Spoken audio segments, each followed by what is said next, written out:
Ito, focus mo, Ihalo itutok ang mo lang. tubig sa coffee jelly guys ng dahan-dahan. Ito, focus mo, Pakuluin sa itutok mo lang. mahinang apoy. Huwag tigilan sa kahalo. Ilipat agad sa Tupperware pag kumulo. Palamigin muna bago ilagay sa freezer hanggang mabuo at pwede nang hiwain. Pag nabuo na, pwede nang hiwain ng pa-cubes.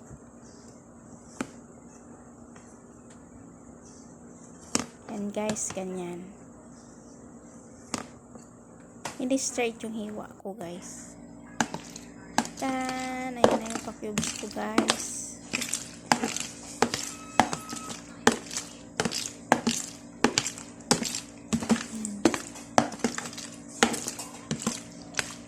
Apat na coffee jelly powder pala yung ginawa ko guys, kaya madami.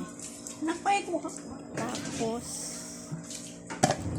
ganyan guys, pagsamasamahin nyo na kasi madaming Tupperware ang ginamit ko guys, dahil dapat manipis lang yung pagkakalagay mo sa pinakuluan ng coffee jelly. Dapat manipis lang sa Tupperware guys para mabuo mo ng pa-cubes. Tapos naghalo ako ng cream densada at condensed milk.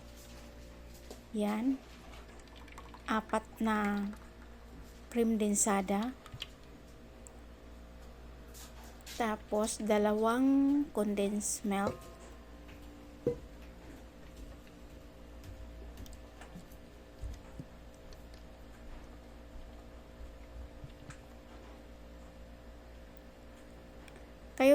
kayo lang bahala guys kung ilan yung lulutuin nyo, basta tikman nyo rin kung matamis na siya or matabang para mag-add kayo ng sugar. Kondensada. Tapos ngayon guys, yung condensed milk,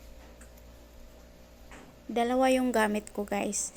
Sa 4 na powder na coffee jelly, 2 condensed milk guys ang gamit ko. Tapos kape poro, tapos asukal. Yan, asukal. Hi guys, yan na nga po guys ang aking finished product. Tapos ilagay mo na siya sa Tupperware guys, ipagsama-sama, ipaghalo-halo mo muna yung cream densada. Thank you guys for watching. Kasama na yung pa-cubes na coffee jelly. Yan na yun guys. Masarap na masarap guys. Yummy. Yummy. Thank you guys for watching and God bless you all. Sana may natutunan kayo ngayon sa aking vlog. Sa mga kabataan na gusto matutong maggawa ng coffee jelly, ito na ang inyong pagkakataon. Panoorin nyo hanggang dulo guys. Thank you.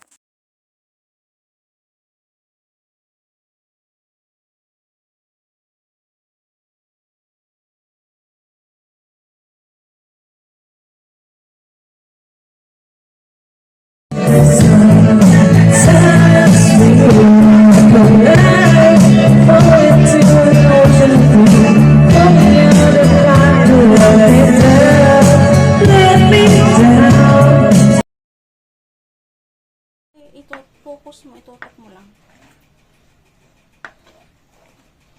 Ito, focus mo, itutok mo lang.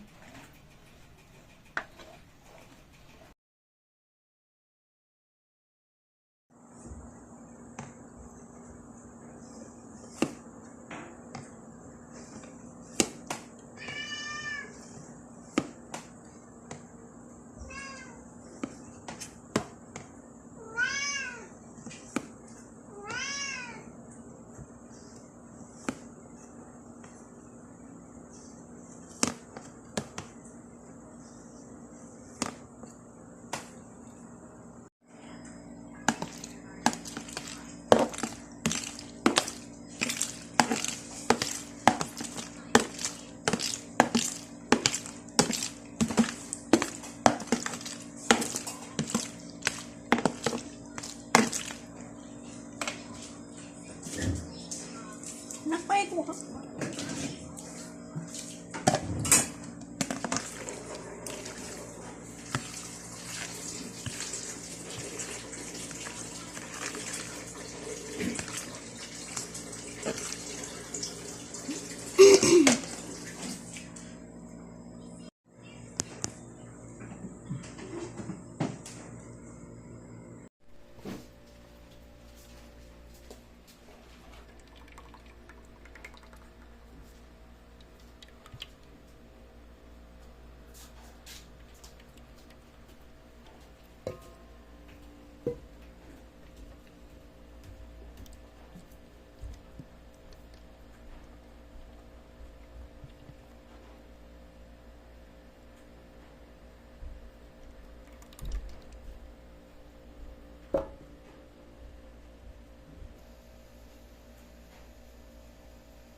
kondensada.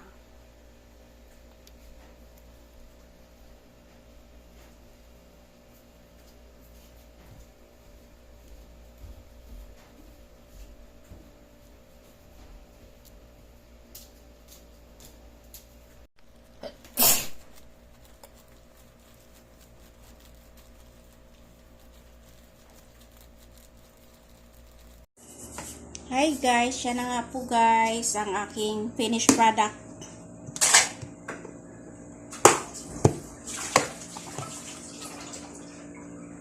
Thank you guys for watching.